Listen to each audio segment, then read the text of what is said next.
I am a scion of the Sovereign Trust. My emergence from seclusion was supposed to be a celebrated event, culminating in my union with Elena Vance, the daughter of the Vance family who possessed the rare Genesis bloodline. This union would grant me immense power to master the Trust's secret arts, while the Vance family would secure a connection to the highest echelon of power, a win-win. However, on the wedding day, Elena's childhood sweetheart crashed the ceremony, pointing a finger directly at my face and announcing, "I am the one Elena truly loves. If you have the guts, make a bet with me. 3 years. Don't touch a hair on her head for 3 years. 3 years from now, I will defeat you with my own hands and take Elena back." Facing this delusional fool, I simply signaled my enforcer to beat him until he was half dead. Elena, eyes red with tears, tried to avenge her lover, only for me to slap her to the ground. I, the scion, had only been in seclusion for a short while, yet someone dared to point a finger at me and curse. Has the Sovereign Trust grown old? Or is my blade too dull to draw blood? At the Sovereign Trust ceremonial altar, the atmosphere was ethereal, mist swirling around the high-tech pillars. Elena wore a ceremonial gown of phoenix red, her figure graceful, her steps elegant. Though a veil covered her face, her silhouette alone was enough to make the young elites in attendance hold their breath. The officiant's voice boomed over the speakers, echoing for miles. The auspicious hour as ARR. Wait. Just then, a roar from the audience interrupted the ritual. A young man in a worn green jacket stumbled to his feet, eyes bloodshot, pointing at me and screaming, "Julian Sterling, you used the power of the Trust to force Elena into marriage and tear us apart. What kind of scion are you? You're nothing but a shameless bully. Elena loves me. We pledged our lives to each other long ago. Did you ever ask her what she wanted?" Whoosh! The venue erupted into chaos. The guests, titans of industry and ancient families, looked on with shock and amusement, whispers spreading like wildfire. Elena suddenly tore off her veil, revealing a face of breathtaking beauty. Seeing Caleb Ford, tears instantly streamed down her face. "Caleb, you shouldn't have come."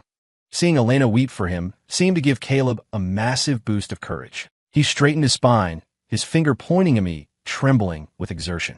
"Julian Sterling, do you dare accept my 3-year pact? For 3 years, you will not touch Elena. 3 years from now, I will march up to the Trust, defeat you in fair combat, and take her back. If you're a man, agree to it." Watching this scene play out before me like a cheap soap opera, I used my psychic energy to stimulate my neural cortex, just to make sure I wasn't trapped in an illusion. Confirmed this was reality, I felt a genuine sense of bewilderment. A low-level nobody at the wedding of the Sovereign Trust scion, in front of the world's most powerful figures, pointing at the scion's nose to steal the bride. A 3-year pact? And my nominal fiancée, in full view of the public, tore off her veil and wept for another man. No, seriously, where did they get the audacity? Does the Sovereign Trust mean nothing? I had only been away for a short time, and now people dared to insult me to my face. Watching the two of them gaze deeply at each other, as if I were the villain breaking up true love, my gaze turned cold. I spoke to the shadows beside me. "Luther, leave him breathing, but make sure he remembers where he is and who he is talking to." "As you command, Sam." From the shadows, an old man in a gray suit emerged silently. Luther, the Trust's enforcer. He didn't even look at Caleb directly. He simply flicked his sleeve. Bow! An invisible, crushing force slammed down. Caleb's protective aura shattered like glass. He screamed, blood spraying from his mouth, and flew backward like a kite with a cut string, the sound of fracturing bones sickeningly audible. He smashed into the ground far away, barely clinging to life, reduced to pained groans. The venue fell deathly silent. "Caleb!" Elena let out a piercing scream, whipping her head around to look at me, her beautiful eyes filled with rage and disbelief. "Julian, what are you doing?" "Caleb and I grew up together. He was just emotional. Just because of a few words, you beat him to the brink of death? Do you have no humanity? Quick, let the Trust medics save him. Or else I will never forgive you in this lifetime." "You forgive me?" I couldn't help but laugh, though my voice was cold as ice. "Elena Vance, who do you think you are? I am the scion of the Sovereign Trust. Do I need your forgiveness?" Smack! A crisp, loud slap sent her crashing to the floor. Her cheek swelled instantly, and the blow silenced all her questions. She clutched her face, looking at me in shock, as if she never imagined I would strike her. I couldn't be bothered with her. I turned to the Vance family patriarch, who was paralyzed with fear in the audience. Mr. Vance, is this the well-bred daughter your family raised? On her wedding day, for the sake of some irrelevant stray dog, she publicly defies her husband and disrespects the authority of the trust. The patriarch trembled, scrambling to the floor and bowing repeatedly. Scion, please quell your anger. Please. It is my daughter's ignorance, my family's failure in discipline. We beg for the Scion's mercy, for the trust's mercy. I looked at him coldly, then swept my gaze over the shivering Elena on the floor and the half-dead Caleb in the distance. The wedding will not continue, I announced flatly, my tone brooking no argument. The position of legal wife is no longer an option for the Vance family. Effective immediately, Elena Vance enters the sovereign estate as a concubine. The word struck the Vance family like a death sentence. This single sentence sealed the fate of Elena and her entire clan. Originally, one person's success would have elevated the whole family. Now, having lost favor before even entering the trust, the Vance family was doomed. After the immense fear and loss came a resentment that had nowhere to go. They dared not hate me, nor did they dare openly hate Elena, who was now the Scion's property. So, all their bone-deep hatred was transferred to the half-dead Caleb Ford. As for what torture Caleb would face from them, I was too lazy to ask. Wedding night. Red candles burned high. Elena, forcibly bathed and changed by the trust attendants, sat on the wedding bed, staring blankly. Her festive red attire contrasted with her skin, white as snow, and her exquisite beauty. The swelling on her cheek hadn't fully subsided, adding a pitiful quality to her appearance. When I pushed the door open, she flinched like a frightened rabbit, then forced a look of cold resistance. Though her voice held a tremor, she couldn't hide. Julian, don't you dare touch me. My heart belongs only to Caleb. I have no feelings for you. Get out of here right now. I laughed. Elena, who do you think you are, giving orders to the scion of the sovereign trust? You are nothing more than a concubine. Your so-called noble Vance family is just a bug beneath the heel of my organization. If you didn't possess the Genesis bloodline, you wouldn't even be qualified to enter the gates. Feelings? Rest assured, I couldn't care less about your feelings. I reached out, gripping her chin and forcing her to look up. Either fulfill your duty and hand over the Genesis bloodline, or I go out there right now, exterminate the Vance family, cut off Caleb's head, and come back to take it myself. Elena's body trembled violently, her face draining of color. Her knuckles turned white as she gripped her dress, then released it in defeat. She slowly closed her eyes, tears sliding down silently. Finally, shaking and resigned, she slowly lowered her once proud back. The night passed. Fortunately, Elena had enough brain cells left not to give away her most precious asset to someone else. After extracting the benefits of the Genesis bloodline, my mood, which had been ruined earlier, improved slightly. The next morning, I rose and left to enter seclusion and fully digest the power I'd gained. Elena, like a puppet with its strings cut, numbly allowed the maids to dress and treat her. The following days were calm. At first, Elena washed her face with tears daily and refused to leave her room.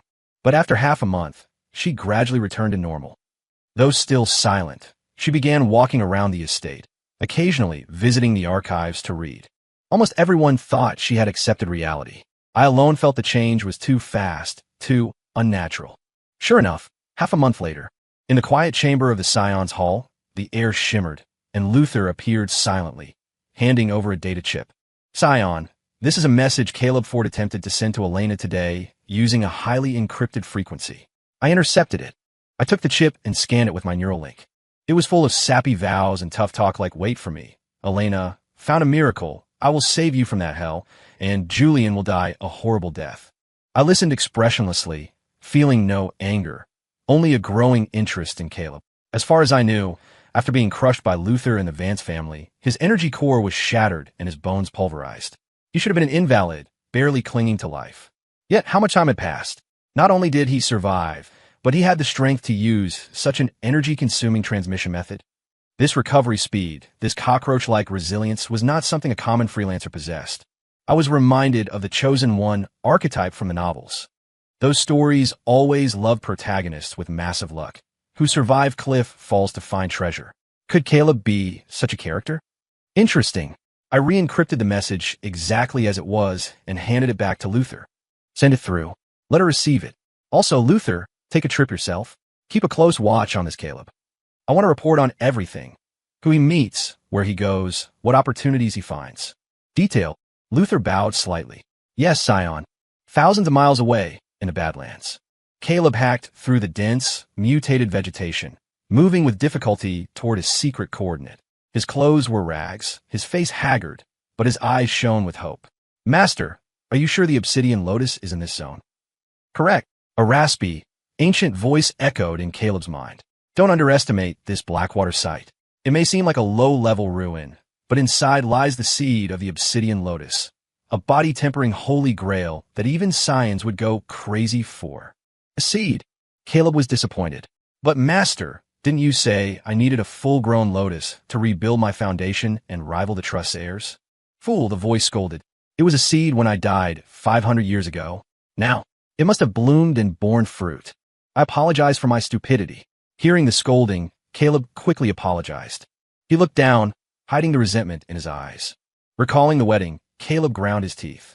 According to his plan, he was supposed to shock the crowd with his speech, and while Julian was confused by his arrogance, he would let his master leak a sliver of aura to fake being a powerful expert's disciple. Who knew Julian wouldn't talk at all and would just attack instantly? It was so fast he couldn't even wake his master. Now he had to rely on the master to fix his body, and the old ghost's attitude had soured. That's how the world works. If you succeed, you're brave and wise. If you fail, you're reckless and stupid. Clearly, the master now saw him as reckless. Just wait, Julian. Once I rebuild my foundation and stand on equal ground, I'll make you kneel and beg. However, when he finally exhausted all his strength to reach the hidden valley guided by the voice in his head, the scene before him struck him like lightning, freezing him in place. At the valley entrance, there was no secret portal. Instead, there were dozens of elite commandos in Sovereign Trust tactical gear. They were disciplined and had already locked down the valley. An elder in a Trust executive uniform, with an aura deep as the ocean, stood with his hands behind his back. Around the perimeter, independent scavengers gathered, afraid to approach. This site has been requisitioned by the Sovereign Trust for training. Unauthorized personnel, disperse immediately. The Trust acknowledges your hardship and grants compensation credits and meds. Collect them from the logistics officer outside. Move. The executive's voice rolled like thunder, carrying undeniable authority. Instead of being angry, the scavengers looked delighted, shouting, "Thank you, Elder! Long live the Trust!" For these resource-starved freelancers, a handout from the Trust was far better than risking death in a ruin. Caleb watched, stunned, feeling blood rush to his head. He had suffered so much to find this one hope, and the Sovereign Trust just took it. "No, you can't do this!" Caleb rushed forward like a madman, screaming. "This is unowned land. Opportunities belong to those who find them. What right does the Trust have to seize it? Give it back." A Trust disciple recognized him and sneered, kicking him to the ground. "Get lost. The Scion has orders. Especially you, Caleb, are not allowed within a step. Make more noise, and I'll break your third leg." Caleb spat blood, looking at the indifferent crowd, the majestic executive, and the sealed valley. Despair drowned him. He tried to rally the crowd. "Fellow Taoists, the Trust is tyrannical, cutting off our path to power. Today it's me, tomorrow it's you." But no one knew about the Lotus, so no one cared to fight the Trust for a small site. Before he finished, scavengers eager to curry favor beat him down. Every major site is held by big factions. The Trust is generous to give compensation. Bah, who are you to sow discord? Caleb fled, battered and humiliated, hiding in the distant woods, watching the guarded valley. His eyes bled with hatred. "Master, Master, what now?" he cried internally. "The Lotus." The ancient voice sounded grave. "Strange. This place is extremely hidden. How did the Trust know?" And they came straight for it. "Kid, calm down. The Lotus is hidden deep with natural stealth arrays. They might not find it. We might still have a chance." As if to slap him in the face, the next moment, a massive energy fluctuation erupted from the valley. The executive hovered in the air, using massive tech-amplified telekinesis to forcibly tear apart and sift through the entire ruin. It was a brute-force scorched earth search. Within the time it takes to burn a stick of incense, under Caleb's despairing gaze, a pitch-black lotus radiating pure energy was extracted intact and placed into a cryobox. "Escort this to the estate immediately at top speed. Present it to the Scion," the executive ordered. "No." In the woods, Caleb let out a gut-wrenching wail. His vision went black, and he fainted from sheer rage. Back at the sovereign estate, I toyed with the glowing plan in the box, smiling. Luther, is this Caleb my lucky charm? Luther appeared. The scion's fortune is unmatched. Such vermin are merely stepping stones for your ascent. Even stepping stones should be used fully. I put away the lotus. Keep watching him. Next time he finds a big opportunity, let me know in advance. Yes. From then on, Caleb effectively became my personal treasure-seeking rat. Relying on his ghost mentor or his weird luck, he kept finding hidden bunkers or ancient artifacts. And every time, just as he arrived, he found a sovereign trust waiting. My line became his nightmare. This item is destined for me. Rare serums, ancient weapon codes, magical fruits, all seized. And Caleb gained nothing but more injuries and a broken spirit. In the past, though, I was the scion. Others in the trust eyed my position. But since acquiring Caleb as my delivery boy for treasures and using Elena's bloodline to solidify my base, my power skyrocketed. All dissenting voices vanished. Elena seemed to sense I was targeting Caleb. She stopped being icy and tried to humble herself to please me, hoping I'd go easy on him. I accepted her service, but showed no mercy to Caleb. After all, Luther was the one hitting him. What did I, a meditating scion, have to do with it? Of course, I wasn't a devil. I occasionally let Luther intercept Caleb's messages to Elena, editing them to remove the whining and cursing, leaving only fake hope like, I'm safe, training hard, and will return. Watching her smile at those lies was amusing. See, white lies maintain world peace. One day, I left seclusion. Hearing Caleb was in a nearby city, I took Elena for a trip. Arriving at the city's relic market, we saw a ragged Caleb huddled with scavengers, debating heatedly. The scion's arrival was a spectacle. Ethereal music played from the skies as 9 genetically engineered dragon horses pulled a glowing, rune-etched hover chariot, landing in front of the artifact house, surrounded by elite guards. It's the sovereign scion's convoy. The crowd went silent, eyes filled with awe. The pearl curtains parted. I stepped out in a black and gold suit, radiating authority. I extended a hand. A slender hand took it, and Elena, looking nervous, followed me out. She wore a stunning gown, her beauty breathtaking, a hint of melancholy making her even more captivating. The crowd stared. That's the scion and his concubine? A power couple. Sigh. Elena used to be my goddess. Now she's just a concubine. Oomph. She embarrassed the trust by cheating. She should be a maid. The scion is too kind. Hearing this, Elena paled. She wanted to scream that she and Caleb were true love, but fearing for Caleb's safety, she stayed silent. In the crowd, Caleb looked at Elena, smiling in my arms, then at his own pathetic state. He wobbled, nearly collapsing, but he steeled himself. As long as I get stronger. He ignored us and focused on the gambling stones. Ancient, encrusted artifacts whose contents were unknown. He sensed a miracle inside a black rock. Shopkeeper, I want. I'll take this entire section, I said, my arm around Elena's waist, arriving at the stall before he finished. Scion. The manager rushed out, bowing. Take whatever you like. We'll close the stall for you. I nodded. Collect your reward at the estate. Yes. Thank you. The manager was ecstatic. Caleb gritted his teeth, eyes burning, but he stayed silent and moved to another stall, pointing at a gray stone. Boss. I'll take all the rough stones at this stall too, I said lazily. Caleb clenched his fist, moving to a mossy rock. Boss. I'll take it all. Round after round, the market emptied. Caleb got nothing. The crowd mocked him. Isn't that the fool who tried to steal the scion's woman? A toad wanting swan meat. Facing the ridicule, Caleb suddenly turned and laughed. Julian Sterling, you're powerful, but you're not very bright. You think I don't know you're stealing my chances? I picked those stones at random. You just spent a fortune on trash. Even a fool like Caleb realized I was targeting him. He was trying to trick me. But to me, it was childish. Ipinkid Elena's thick. Gambling implies risk. Winning is boring. Besides, the cost of these rocks isn't even my daily pocket money. Spending it to watch you act like a clown? Worth every penny. I waved my hand. An executor stepped forward. By order of the scion, the sovereign trust acquires all stock in this market. Clear the area.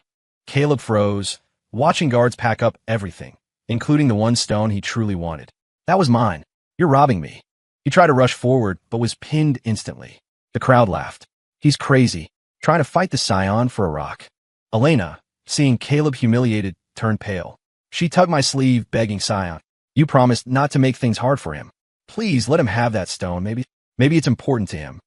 I turned, looking at the tears in her eyes for another man. My smile vanished. Oh, It seems my beloved concubine still harbors feelings for her old flame. My voice was quiet, but silenced the market. I do not tolerate unfaithful bedwarmers. Elena, under trust law, what is the penalty for a concubine conspiring with an outsider? Elena paled, unable to speak. Crippled cultivation, imprisoned in the ice prison, solitary confinement for 100 years. I pronounced, words cutting like knives. Guards, Scion, take her to the tribunal. Execute the punishment. I pushed the stunned Elena away and turned my back. No, Julian, I was wrong. I beg you. Elena broke down, trying to grab my leg, but was dragged away. She finally realized my kindness was just a game. Julian, you animal. Let her go. Caleb screamed, pinned down. Come at me. But the guards ignored him. Elena's energy meridians were shattered, and she was dragged off like a dead dog. Caleb was beaten half to death again and thrown out of the city like trash. This was my order to see if extreme trauma would trigger one last miracle from him. However, facts proved that even luck has limits. After the incident at the relic market, Caleb completely collapsed. He went from anger to numbness, finally becoming a dazed, bottom-tier drifter. Luther informed me that the remnant soul of the expert residing in Caleb had exhausted its spiritual power and completely dissipated. It seems they are of no further use, I said, my tone flat, devoid of emotion. Luther stood with his head bowed, silent, awaiting my further instructions. I tapped my finger lightly on the armrest of my jade throne, gazing out at the sea of clouds beyond the palace. After years of exploitation, the opportunities Caleb found were becoming fewer and fewer, and the boost from Elena's Genesis bloodline had diminished significantly.